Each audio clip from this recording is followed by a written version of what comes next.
কেমন আছেন আপনারা? আশা রাখি যে যেখান থেকে আমার এই ভিডিওটা দেখতেছেন, আল্লাহর রহমতের ছায়ায় সবাই অনেক ভালো আছেন। আলহামদুলিল্লাহ, আমরাও ভালো আছি।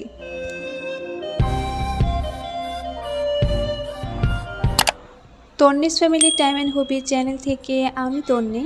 আমার নতুন আরেকটা ভিডিও দেখার জন্য আপনাদেরকে আরও একবার স্বাগতম জানাচ্ছি।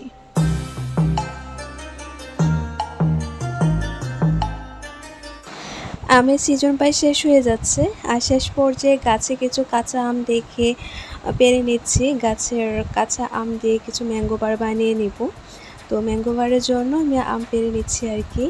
আর আম পাড়ার জন্য আমার ভাগ্নিকে বললাম, তো ও আমগুলো পেরে দিচ্ছে। এই তো অনেকগুলো আম পেরে নিলাম, তো এগুলো দিয়ে ম্যাঙ্গো বার বানিয়ে নিব।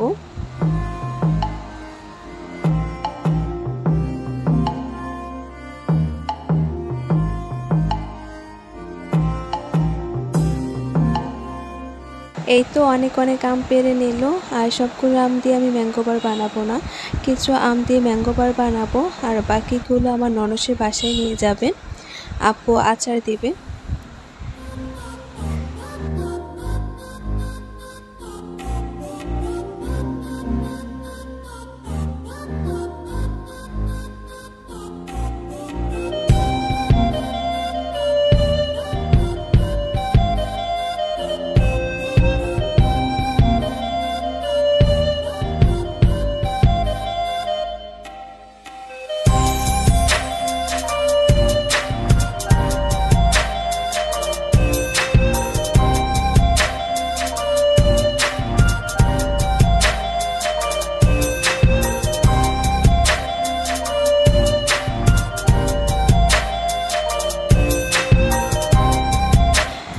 তো সবগুলো আম কুড়িয়ে এনে এখানে গণনা করতেছে কতগুলো আম পারলো ওরা। তো এখন আমি যেগুলো দিয়ে ম্যাঙ্গো বার বানাবো এগুলো রেখে দিয়েছি, বাকিগুলো আমার ননসের বাসায় নিয়ে যাচ্ছে।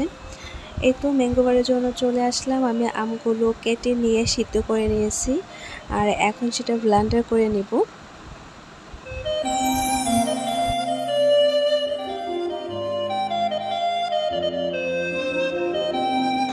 সিদ্ধ আমের পেস্টগুলো ভালো করে ব্লেন্ডার করে নিলাম, যাতে করে কোনো প্রকার আঁশ না থাকে। এই তো আমার আমগুলো ব্লেন্ডার করা হয়েছে, আর একদমই মিহি হয়ে গেছে। আমগুলো প্রায় আটি হয়ে গেছে, আর আটি বাঁধা আমে তো অনেক বেশি আঁশ হয়, তার জন্য ব্লেন্ডার করে নিয়েছি যাতে করে কোনো প্রকার আঁশ না থাকে। তো এখন ম্যাঙ্গো বারগুলো বানিয়ে নিব, আর তার জন্য বড় একটা কড়াই বসিয়ে নিলাম। তারপর আমের পেস্টগুলো দিয়ে দিয়েছি। এখন দিয়ে দিয়েছি কিছু শুকনো মরিচ পেস্ট করে। তো সবগুলো ভালো করে নেড়েচেড়ে মিশিয়ে দিচ্ছি। অনেকে হয়তোবা প্রশ্ন করতে পারেন যে ম্যাঙ্গো বার বানাচ্ছি আবার জাল দিচ্ছি কেন। আসলে বাসায় বানাচ্ছে যেহেতু নিজের পছন্দ অনুযায়ী স্বাদ দিচ্ছি আর কি। তো একটু যেন জাল মিষ্টি টক হয় ওই রকমই রাখতে চাচ্ছি, তার জন্য মরিচের গুঁড়োগুলো দিলাম। আর এখন পরিমাণ মতো চিনি দিয়ে দিচ্ছি। তো অনেক চিনি দেওয়ার পরও তেমন মিষ্টি হয় নাই, কারণ আমগুলো এত বেশি টক ছিল। তো চিনিটা এখন ভালো করে নেড়েচেড়ে মিশিয়ে দিচ্ছি।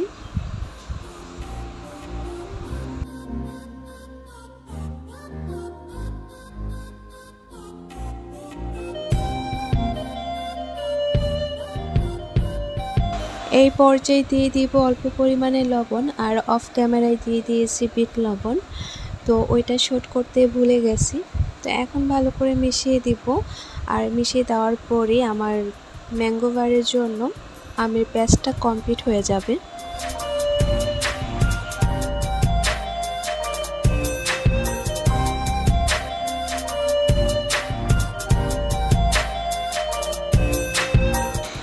ম্যাঙ্গো বার বানানোর জন্য এখানে আমি নিয়ে নিলাম একটা ডিশ, আর ডিশে অল্প একটু সরিষা তেল দিয়ে মাখিয়ে নিচ্ছি, যাতে ম্যাঙ্গো বারটা শুকিয়ে গেলে তুলতে সমস্যা না হয়।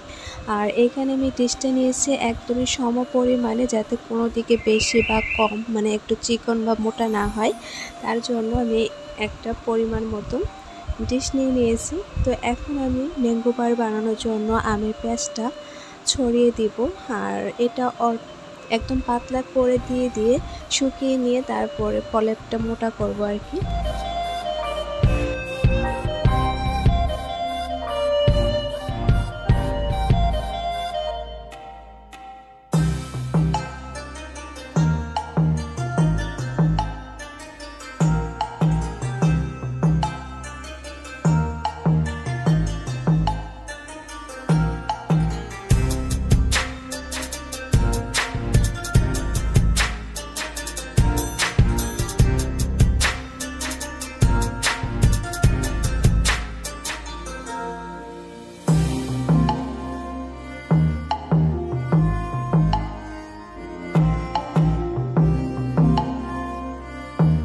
তো ডিশের ওপর আমের পেস্টগুলো ভালো করে ছড়িয়ে দিলাম।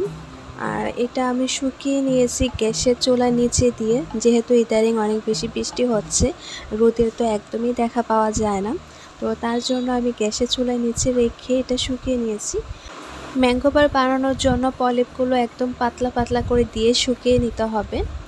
তো আমি ফার্স্ট যে প্রলেপটা দিয়েছিলাম সেটা শুকিয়ে গেছে, আর শুকাতে একদিন সময় লেগেছে। তো উপর দিয়ে এখন আবারও প্রলেপ দিয়ে দিব, আর এইভাবে পর্যায়ক্রমে প্রলেপগুলো দিয়ে ম্যাঙ্গো বার বানাতে হবে। আর তার জন্য যে আমের পেস্টটা থাকবে সেটা নর্মাল ফ্রিজে রাখতে হবে, না হলে নষ্ট হয়ে যাওয়ার সম্ভাবনা থাকবে। তো এখন ভালো করে উপর দিয়ে প্রলেপটা দিয়ে দিয়েছি।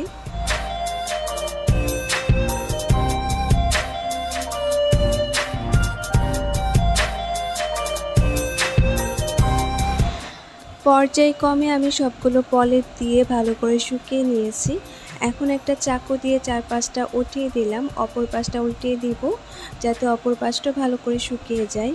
এই যে একটু একটু ভেজা রয়েছে ওইগুলো যেন শুকিয়ে যায়, তার জন্য আমি আরও 1-2 দিন গ্যাসের চুলা নিচে দিয়ে এটা ভালো করে শুকিয়ে নেব।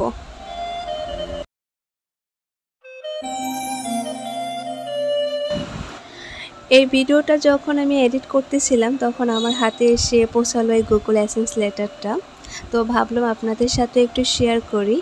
আর যারা আমরা ইউটিউবে কাজ করি আমরা সবাই জানি যে ইউটিউবের শুরুতে এই গুগল এসেন্স লেটারটা অর্জন করা কতটা গুরুত্বপূর্ণ আর কতটা খুশির বিষয়। তো আজকে আমি কিন্তু অনেক বেশি খুশি আর অনেক আনন্দিত, আর এটা অর্জন করতে পেরেছি শুধু আপনাদের ভালোবাসায় আর সাপোর্টে। তো এইভাবে আমার পাশে থেকে আমাকে সাপোর্ট করে যাবেন, ভালোবাসা দিয়ে যাবেন।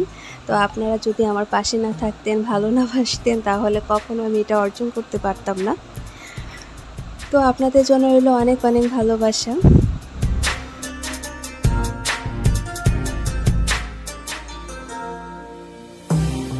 এখন আমি ম্যাঙ্গো বারগুলো পিস করে নিব, আর তার আগে চারপাশটা আমি কেটে নিয়েছি দেখার সৌন্দর্যের জন্য।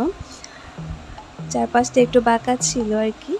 তো এখন আমি পরিমাণ মতো করে ম্যাঙ্গো বারগুলো কেটে নিচ্ছি।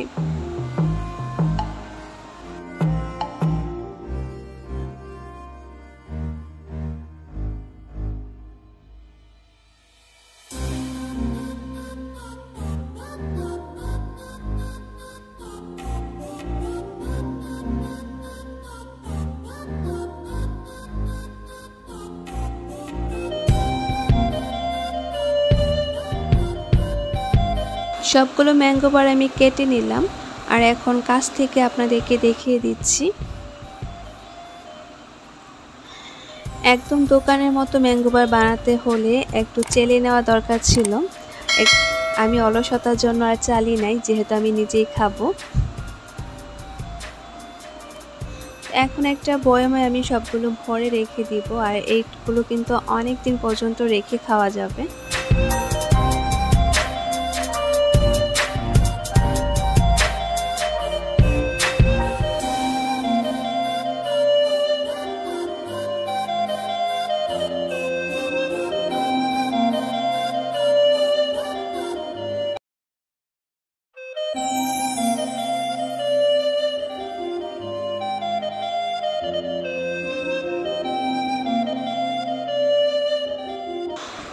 কাঁচা আমের টক ঝাল মিষ্টি এই ম্যাঙ্গো বারগুলো প্রায় 1 বছরের উপরে রেখে খাওয়া যাবে, একদমই নষ্ট হবে না। তো আমি এর আগে বানিয়েছিলাম, ওটা 1 মাসও যায় নাই, তার আগে শেষ হয়ে গিয়েছে। তো পুনরায় আবার আমি ম্যাঙ্গো বারগুলো বানিয়ে নিয়েছি। তো সবাই সুস্বাস্থ্য কামনা করে আমি এইখানে বিদায় নিয়ে নিচ্ছি। সবাই ভালো থাকবেন। আল্লাহ হাফিজ। আসসালামু আলাইকুম।